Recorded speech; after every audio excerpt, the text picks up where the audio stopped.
But first, Rob D says, "Hey fellas, love the podcast. Somehow this clip came across my feed on YouTube. Kevin, do you remember this? And did you ever find the guy afterwards?" This is, of course, the clip from Daytona on MTV, right? This was the This is Panama City.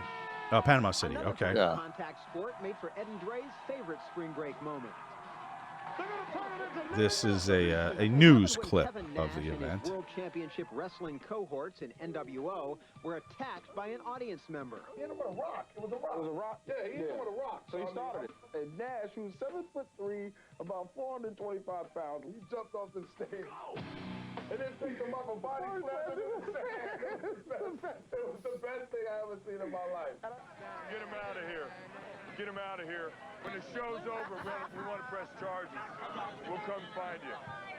They All right. actually arrested the guy. So, Not Nash. obviously you found him because you had him there. Oh yeah. So I had him arrested. What was it? A rock? Yeah, he threw a rock at me. Okay. And it was so funny because he threw the rock, and I knew where it came from. So I sold it, and I fucking just turned and I looked, and I stared, and everybody fucking went like this to him. They just looked at him like, fuck, like, dude, like, and I think it was by nature. And fucking, man, he took off running. I covered some ground and some fucking, I had to jump off that.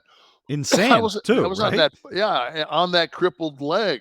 That's that fucking mom picking up the car off her kid fucking shit. That's all adrenaline there. Yeah. I fucking was running behind him. It took me about 3 times like a lion. I was trying to fucking knock his feet together.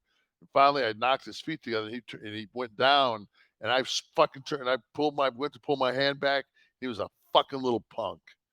I saw your hand go like this. When you had him with pinned with the one hand. Because I always open. I mean, my whole thing is, if you got a fucking temper like I do, you should probably bare palm before you punch him.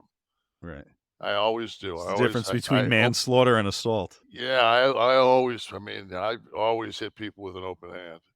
Because I've hit people before with my fist, and it's just, it cost me a lot more that way. Very good. No, so this kid got arrested. His fucking father and him filed suit against me. So I get summons. For what? What's the charge? Chasing the sun? I think they call it a witch hunt. So right. Shouldn't have kept all those fucking documents in your bathroom. Fuck. So go ahead. They file suit. So they file a suit, and I call the attorney. I don't even get my attorney involved in it. I just call the attorney up.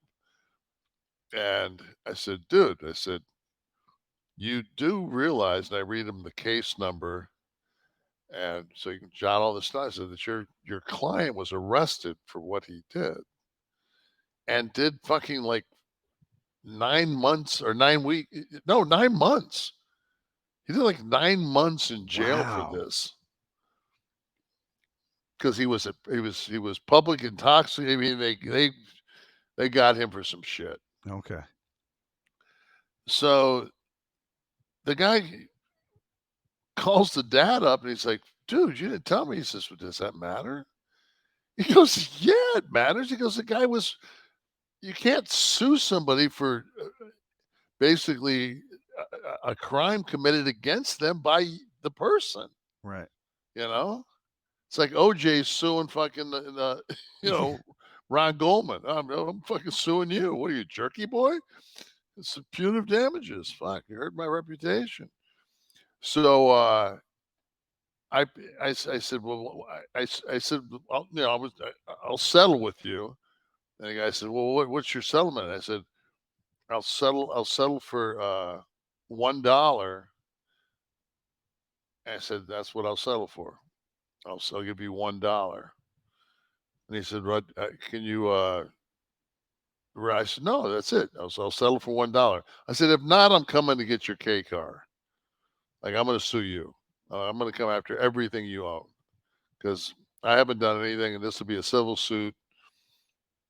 I said, and I promise you I got enough money to make your life miserable.